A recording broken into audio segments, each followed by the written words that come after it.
Every atheist I've ever spoken to doesn't understand what we mean by God. So what an atheist is denying, I would deny too. Most atheists deny that there's some supreme being who is an item in the world or above the world. I would deny that too. Or God is, at best, a sort of distant object who maybe wound things up and then went into retirement. Well, I would deny that too. I mean, so I would tend to agree with the atheists. Also, most atheists construe God as a competitor. You know, competition to us. Somehow, if God gets the glory, I get less glory. If God's in charge, I can't, be in charge. But that's exactly what Thomas Aquinas saw, that God is not a competitor to us. If God is the very ground of our being, the more glory we give to God, the more we are elevated. So I would say I tend to agree with most atheists. I think they're right in denying this false God. But the true God, I think they have just as much hunger for.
After many years of exile from the royal court of Egypt where he had been raised, a Hebrew man named Moses found himself on the slopes of Mount Sinai, tending the flock of his father-in-law, Jethro.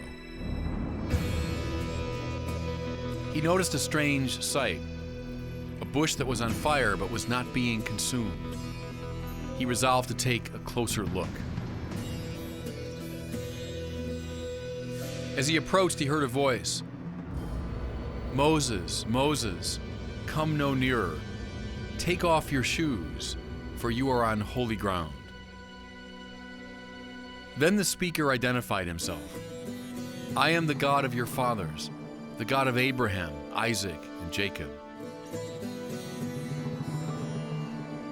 This deity then gave Moses the mission to liberate his enslaved people in Egypt. When Moses asked for the name of this divine power who was addressing him, he heard, "Eye Asher Eye, I am who I am." Moses was asking a reasonable enough question. He was wondering which of the many gods this was. He knew there were gods of this place and that, gods of the mountain and the river, gods of one people or another.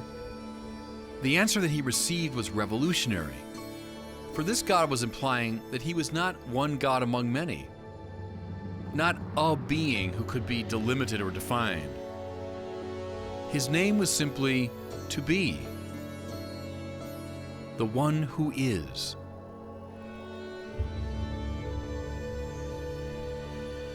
Following these prompts, the mainstream of the Catholic theological tradition has refused to refer to God as a being, as a supreme thing among many. Rather, it tends to refer to God as being itself, ipsum esse in Thomas Aquinas' Latin. Aquinas goes so far as to say that God is not in any genus, even the genus of being, which means that God cannot be defined. St. Anselm of Canterbury famously described God as that than which nothing greater can be thought. At first blush, you say, well, that's straightforward enough. God is the highest thing. But think, the highest thing plus the world would be greater than the highest thing alone. Therefore, it wouldn't be that than which nothing greater can be thought. Though it's a supreme paradox, The true God plus the world is not greater than God alone. All of this conduces to the point where we say, all of our words, all of our concepts fall short of who God really is. God is essentially mystery. That word comes from the Greek word muein, which means to shut the mouth. The 20th century theologian Karl Rahner said, God is the last thing we should say before falling silent. And St. Augustine long ago said, si comprehendus non est Deus. If you understand, that isn't God.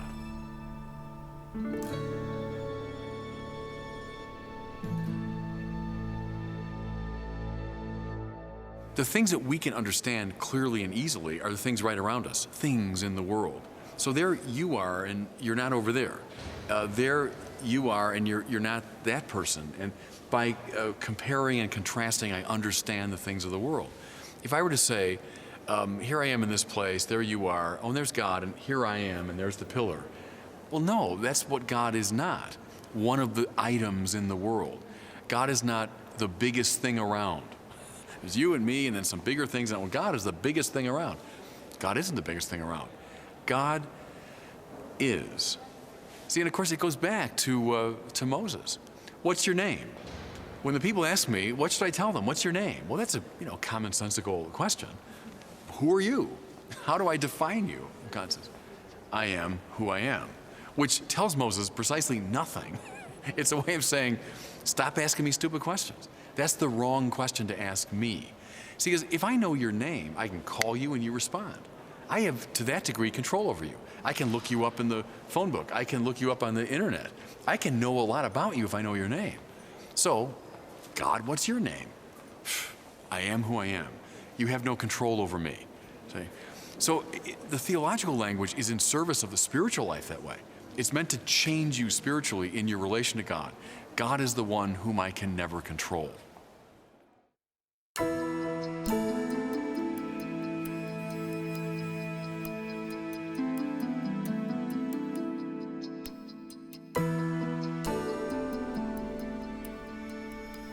In affirming that God is not a being, I've certainly held off idolatry, but have I left us thereby in an intellectual lurch, doomed simply to remain silent about God? If God cannot be in any sense defined, how do we explain the plethora of theological books and arguments? After all, the same Thomas Aquinas who said that God cannot be placed in any genus also wrote millions of words about God.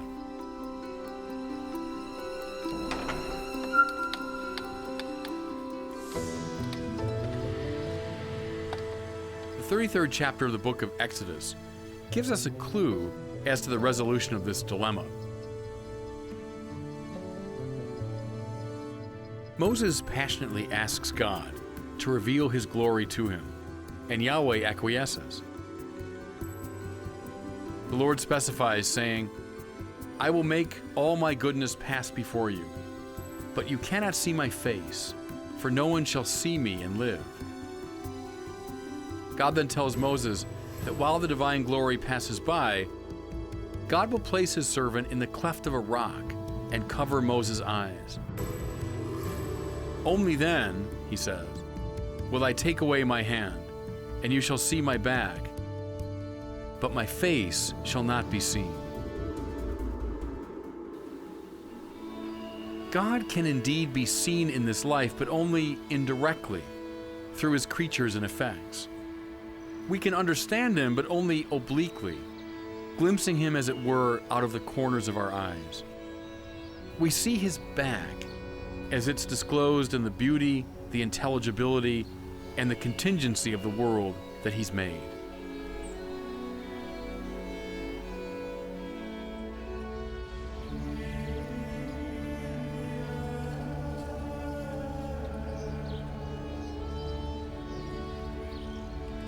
I first encountered Thomas Aquinas' arguments for God's existence when I was 14. And the experience changed my life. They gave me a sense of the reality of God that I've never lost. Thomas formulated those 5 arguments for God's existence when he was here at the Dominican convent of Santa Sabina in Rome. They say that Thomas would walk at high speed around this cloister when he was deep in thought. He gave us 5 arguments. I'll just develop one of them. The one I think is the most fundamental, the most basic. It's called the argument from contingency.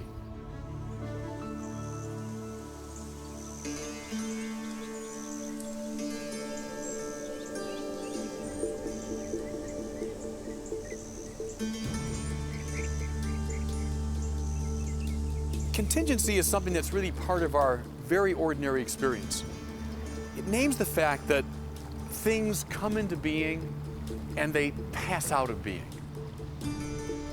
Think for a second of a great, majestic summer cloud that billows up and then fades away in the course of a lazy August afternoon. It comes into being and then in a very evanescent way, it passes out of being. Now think of all the plants and flowers that have grown up and then withered and faded. Think of all the human beings who have come and gone. Psalm 90 says, Lord, teach us to remember the shortness of our lives, that we're like grass that grows in the morning and by evening withers and fades. The Psalm says, our lives are over like a sigh.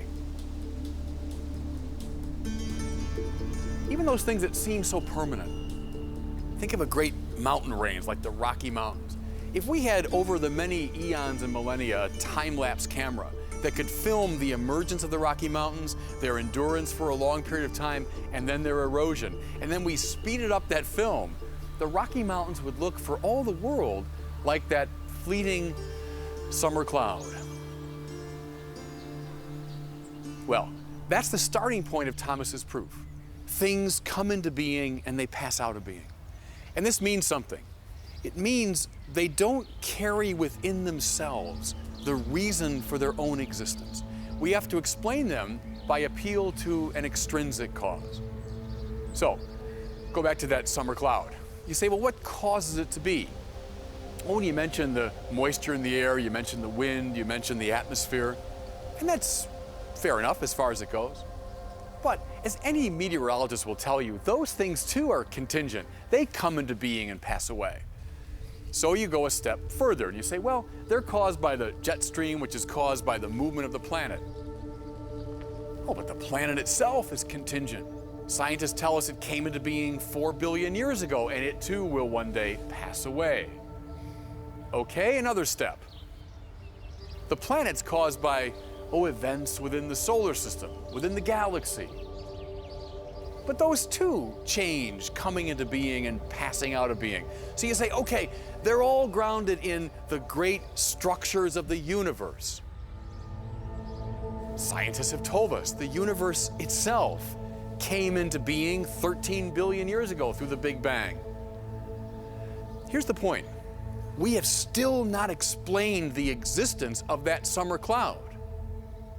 Aquinas concludes, if we are to avoid an infinite regress, which finally explains nothing at all, we must come finally to some reality which does exist through itself. We must come finally to some necessary being whose very nature it is to be. This, he says, is what people mean by God. Then he makes this connection. Keep that proof in mind, and then remember the answer that Moses got when he asked God, if they ask for your name, what will I tell them? And the Lord responded, I am who I am. Not one being among many, not one contingent reality among many, but God says, on Thomas's reading, I am the one whose very nature it is to be. This is what Christians mean by God.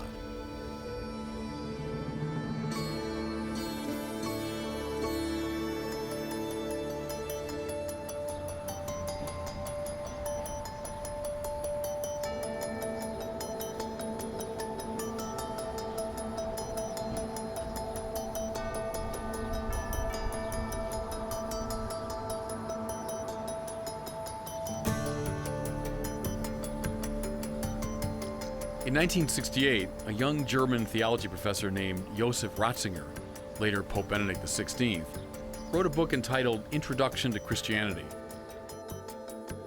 In the course of that book, Ratzinger formulated a neat argument for God's existence, one that I believe is especially relevant to our time, when religion and science are so often set in opposition to each other.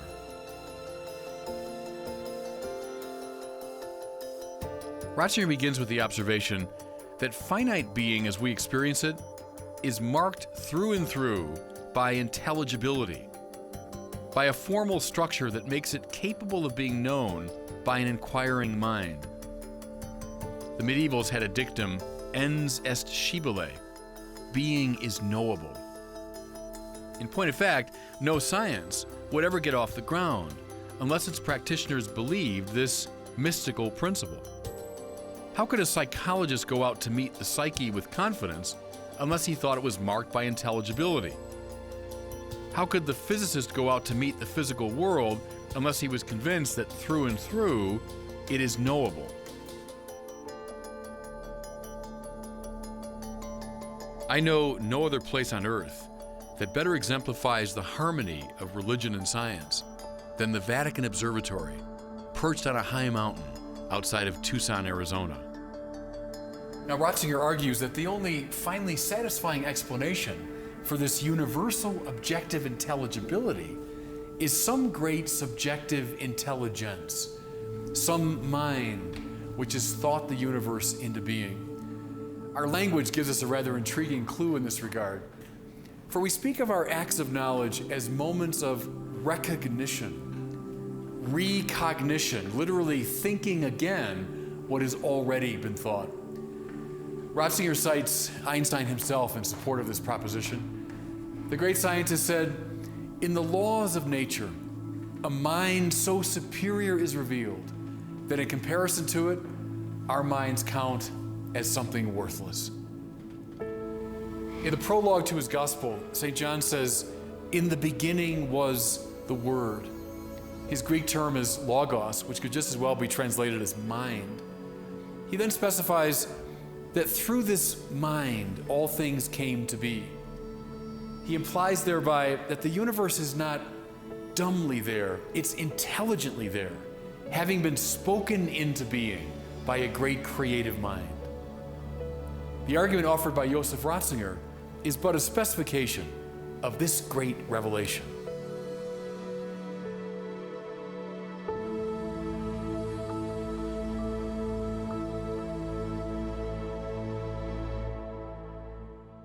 The Bible is not a book of science, it's a book of theology and spirituality. So it's telling in this sort of cosmological myth a great religious truth, which is that God creates the whole universe. All of being comes from God. That's the biblical idea. Now, how that happened precisely, what are the details of it, I won't look to the Bible so much. I'll look to science to explain it. Here's something about the Big Bang that's interesting. Thomas Aquinas was a very honest philosopher, and he said, look, I can't prove philosophically that the world had a beginning in time. And so he found other proofs to get to the existence of God. If he had known what we knew, he'd say, it's as easy as pie proving that God exists. Because once you say, hey, the whole world came into being in one big bang, well, it must have had a cause outside of itself. But see, he was so honest, he said, I don't know that in the 13th century. If he knew what we know now, it would have been much easier. So I invoked it there to support his proof, but actually that makes it easier to defend what he was saying.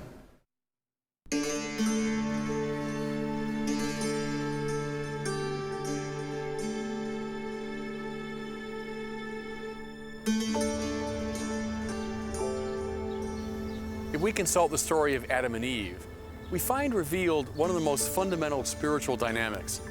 The tendency of the sinner either to grasp at God or to flee from Him. Let me consider that grasping tendency first.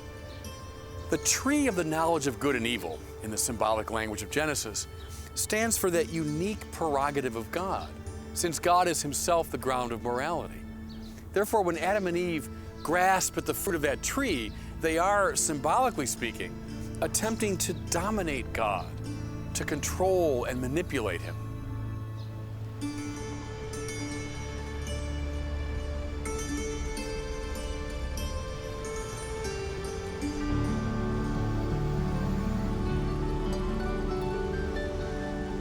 God is infinite, unbounded, immense. It just means that God can't be measured by our ordinary categories.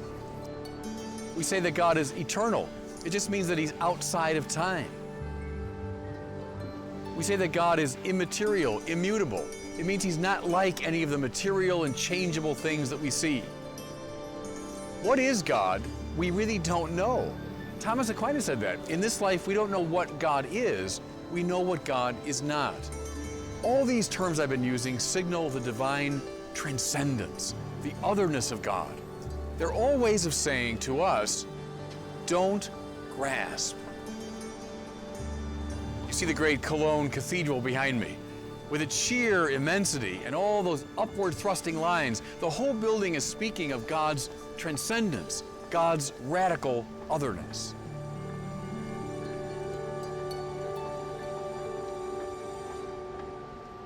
But if we one-sidedly emphasize the transcendence of God, we can fall into another spiritual trap. And here again, the story of Adam and Eve is instructive. Once they were foiled in their attempt to grasp at God, Adam and Eve hid from God, hiding themselves in the underbrush of Eden. But of course, God discovers them immediately.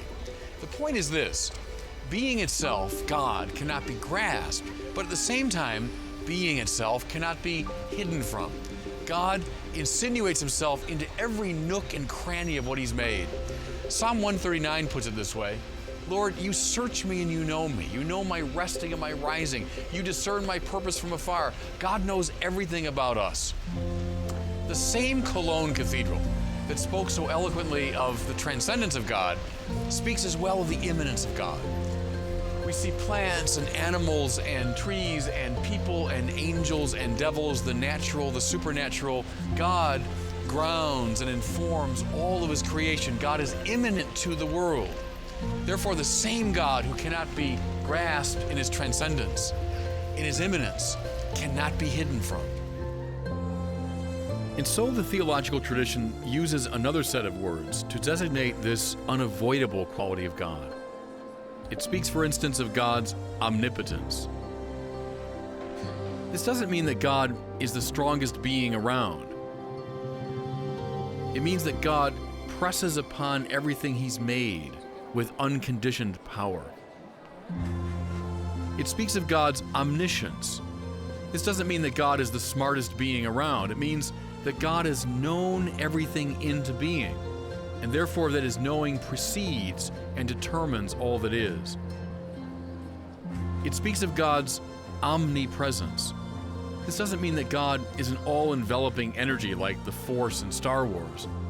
It means that God stands under all finite reality and is hence inescapably present to it. God is, as the song says, so high you can't get over Him, so low you can't get under Him, so wide you can't get around Him. We should stop trying to grasp at God, stop trying to flee from Him. We should fall in love with Him.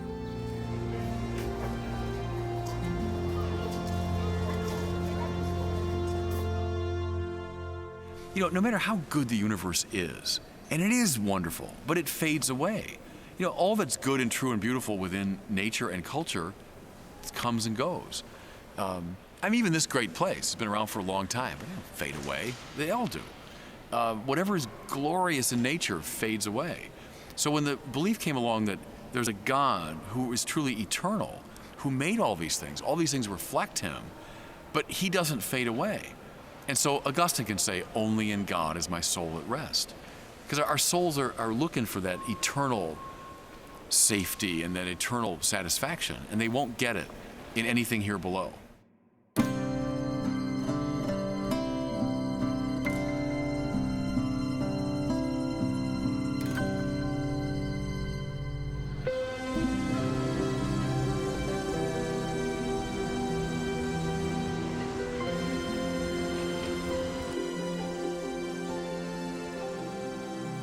One of the most fundamental ideas in the Bible is that God is the creator of all things.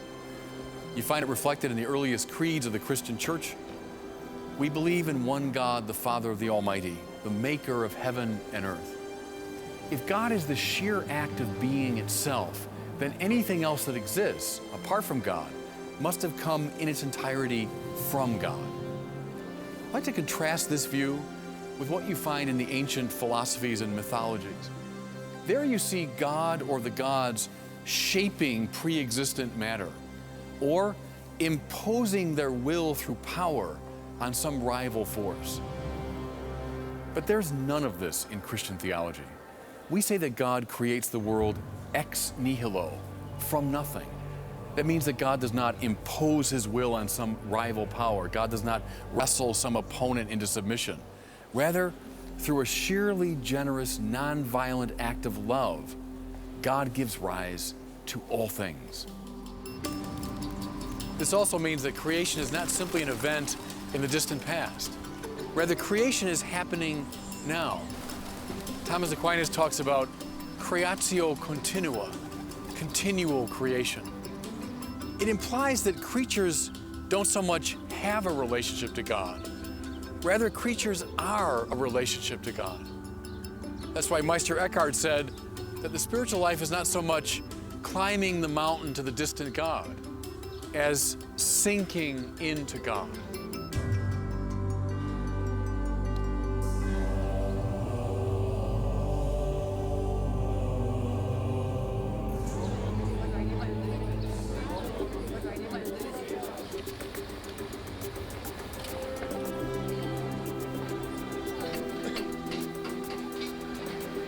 The doctrine of creation also implies the interconnectedness of all things.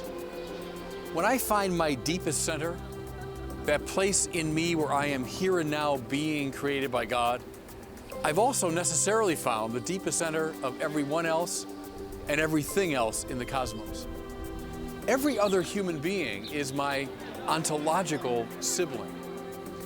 In fact, in light of the doctrine of creation, I can make bold to speak with St. Francis of Assisi of brother sun and sister moon.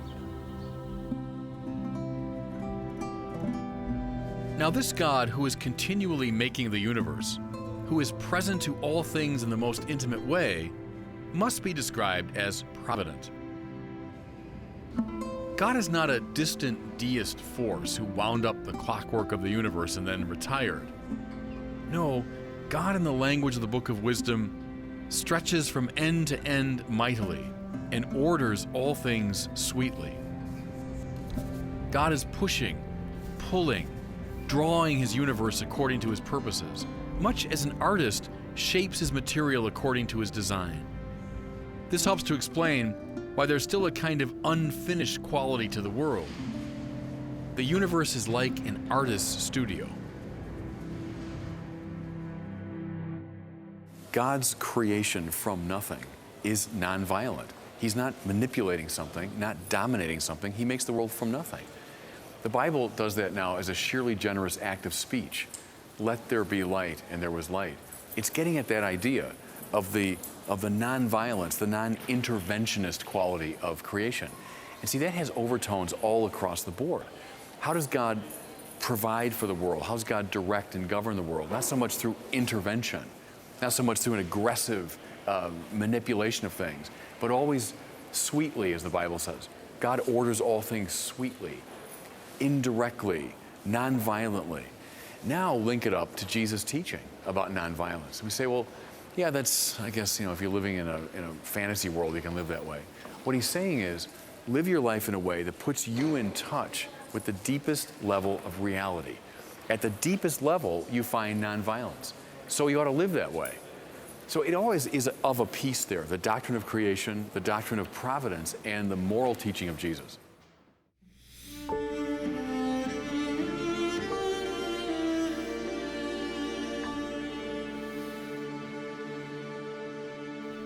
I realize that even those who are following the logic of my argument, even those predisposed to believe in the existence of a provident God, still balk at the problem of evil. If God exists, how could there be so much evil in the world? The 19th century British philosopher John Stuart Mill formulated the objection this way. If God is, as classical Christian theology says, omniscient, omnipotent, and omnibenevolent, there should be no evil. If he's omniscient, he'd know about it. If he's omnipotent, he could do something about it. If he's omnibenevolent, he'd want to do something about it. Therefore, if there's evil, such a God cannot exist. In the 13th century, St. Thomas Aquinas formulated the objection even more pithily. Thomas said, if one of two contraries be infinite, the other would be altogether destroyed. But God is called the infinite good. Therefore, if God exists, there should be no evil. But there is evil. Therefore, there's no God. Powerful arguments, those. And I don't know any place on the face of the earth where the force of them is felt more than here at the Auschwitz concentration camp. If an all-good, all-knowing, provident creator God exists, how do you begin to explain what happened here?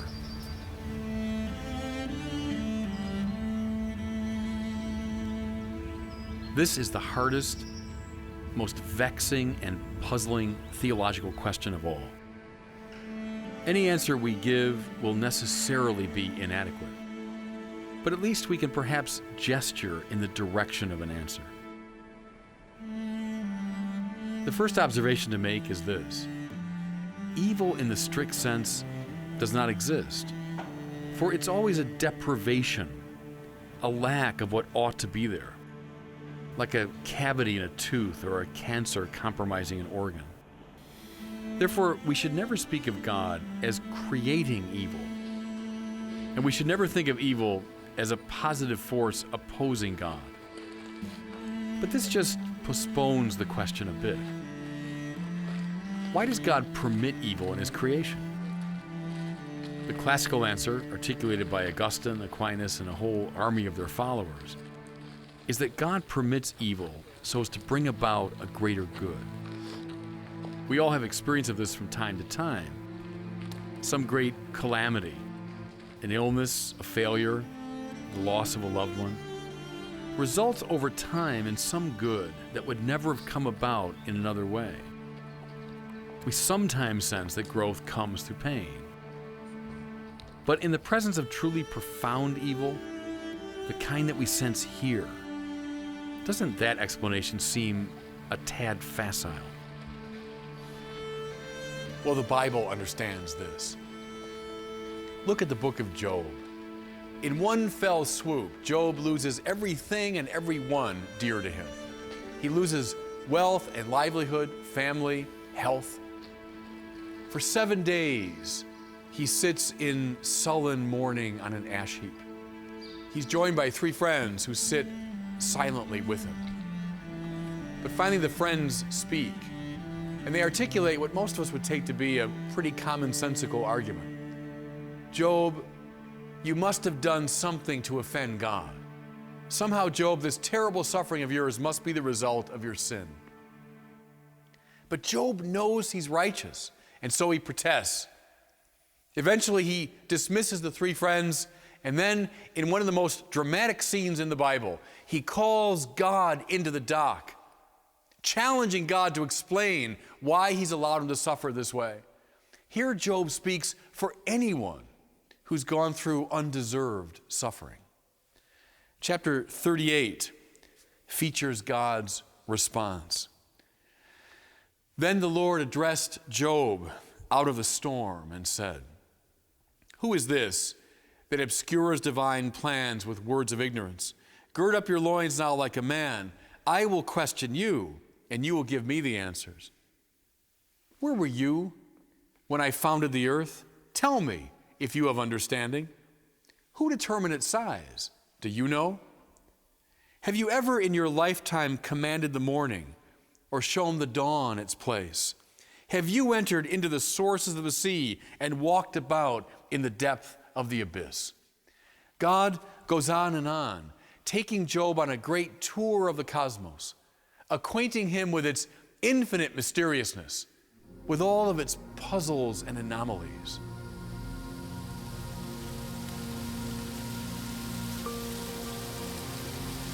The implication is that God is an artist, and that his canvas is all of space and all of time. God is producing a work of extraordinary complexity, the darks and lights coming together to form patterns that we, in principle, couldn't even begin to see. Behind me is Georges Seurat's great pointillist masterpiece, Sunday Afternoon on Le Grand Jatte.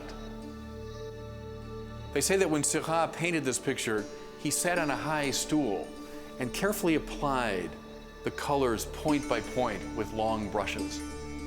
If you look at this picture with your nose pressed against it, all you'll see are a few blotches. But if you step back, you begin to see how the points have formed themselves into patterns. Then, as you step back even further, how those patterns have arranged themselves into figures and groups. When you stand now at the back of the room, you take in the entire picture, you see how all of those points of color, all the light and darkness, have arranged themselves into a composition of stunning harmony and order. God is an artist. But what do we see of God's creation as we look at our little swath of space and time? Just a few blotches, perhaps a hint of pattern. It's only when we survey creation from the vantage point of God Himself can we see how all of the points of nature and history, all the darks and lights, have arranged themselves into the great pattern. I might propose another analogy along these lines. The American philosopher William James told the story about his library and his dog. James said that his dog would come into his master's study at the end of the day. He'd look around and see everything. The books on the shelves, the papers on the desk, the globe in the corner. It occurred to James that though the dog saw everything, he understood almost none of it. And if his master had tried to explain it to him, oh, those books are collections of pages on which are symbols of words that in turn signify ideas. That globe, that's a symbolic representation of the planet that we both live on that's hurtling through space. Well, the dog would have looked at him with perfect incomprehension. It then occurred to William James, so are we, vis-a-vis that great intelligence that orders and governs the universe. Though we see everything, we understand very little of it. And given the limited capacity of our minds, God could not even in principle begin to explain it to us.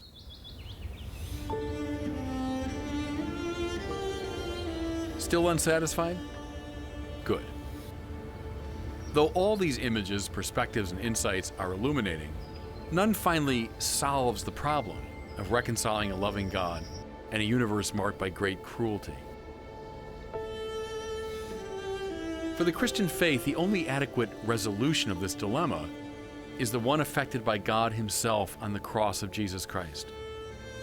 On that cross, the darkness of the human condition met the fullness of the divine love and found itself transfigured into life.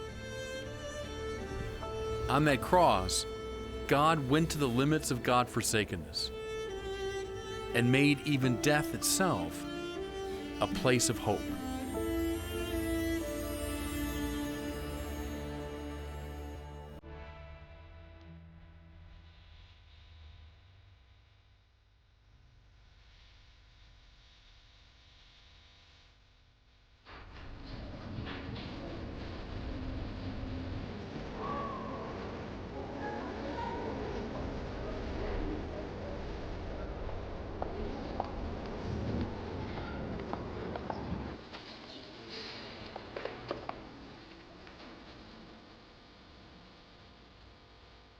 Thus far, almost everything I've said about God could be echoed by a faithful Jew or Muslim, believers in the one God. So what is it that makes the Christian doctrine of God distinctive? The answer is given every time we make the sign of the cross, when we invoke the three divine persons, the Father, the Son, and the Holy Spirit. God is one, but God is not monolithically one. Rather, in His unity, He's a communion, a family of love.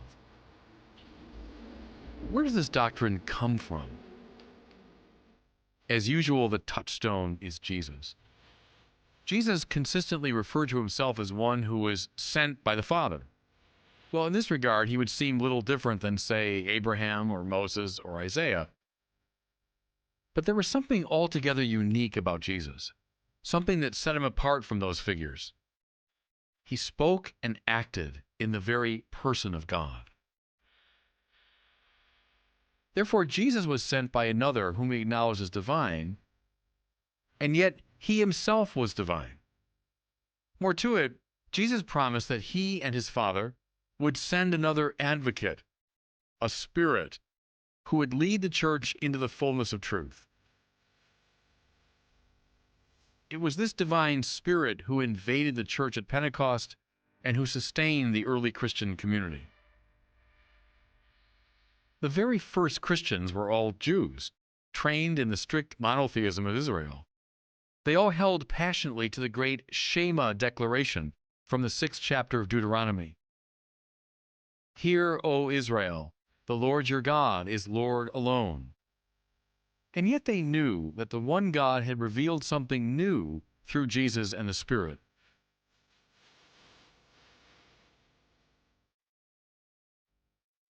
None of the pioneers of the faith summed up this novelty more succinctly than St. John, who in his first letter said simply, God is love. He wasn't defending the proposition that God has love, or that love is one of God's attributes. Rather, he was saying that love names the very essence of God. And this means that God must be in his own life a play of lover, the Father, beloved, the Son, and shared love, the Holy Spirit. What the Bible bequeathed to the great tradition, therefore, was a tension, a dilemma. How to reconcile the Shema with the claim that God is love? Well, it took several centuries for some of the greatest minds in the history of the church to work out that relationship. Around the year 400, one of the greatest geniuses who ever lived, St. Augustine of Hippo, wrote a great text called the De Trinitate, about the Trinity. In the 9th book of that treatise, Augustine proposed a fascinating analogy for the Trinity. He knew from the book of Genesis that we human beings have been made uniquely in the image and likeness of God. What's distinctive to us is the intellect. Therefore, Augustine sought to find within the very dynamics of the mind itself a mirror of the Trinity. Mens, notitia sui, amor sui. Mind, self-knowledge, self-love. The mind doesn't split into three, but the one mind subsists in three modalities or relations. So the Father is the mens of God, the primordial ground of the divine mind. The Son is the notitia sui of God, the self-possession of the Father. And the Spirit is the amor sui of God, the love breathed out between the Father and the Son. This means that God is one, but God subsists in a play of relationships, a give and take, a breathing in and a breathing out. I realize how abstract all this can sound, but actually it's not. Every time you say, "What was I thinking?" or "What was I doing?" you're exemplifying exactly what Augustine is talking about, because you're posing yourself to yourself as the object of your own question. You are simultaneously the subject and object of the same question.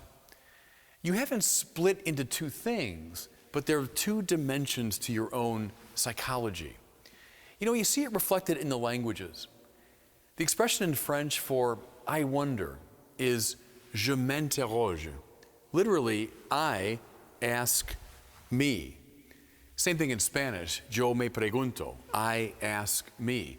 Again, you're not splitting into two, but you're identifying two modalities, two elements within your mind. Now, push it further. Suppose in the course of many long conversations with a good friend, or in the course of therapy or spiritual direction, you come to know yourself much more deeply. You then come to love yourself more thoroughly. Mens notitia sui amor sui. Mind, self-knowledge, self-love. Not three things, but three elements, three movements, three dynamics within the same self. That's the imago Trinitatis. That's the image of the Trinity that St. Augustine is talking about.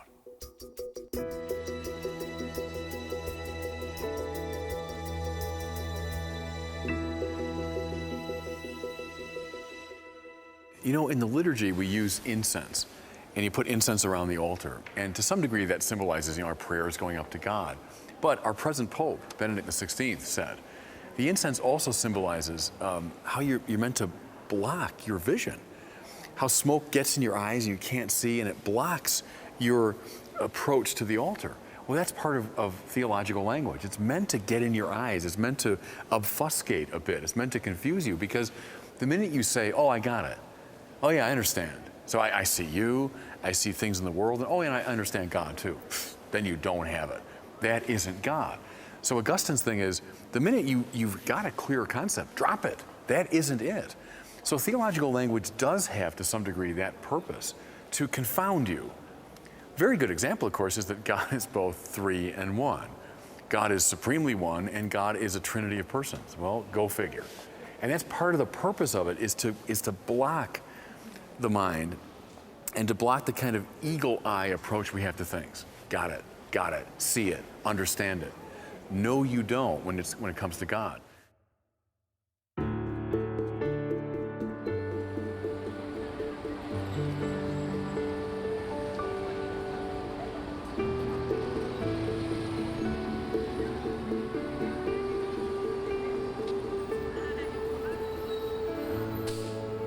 We ask about many things,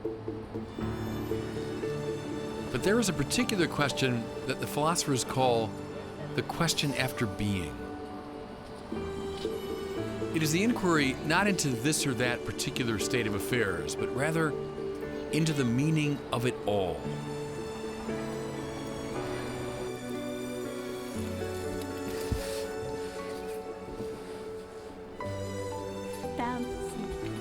What is it all about? The Christian answer to that question is love.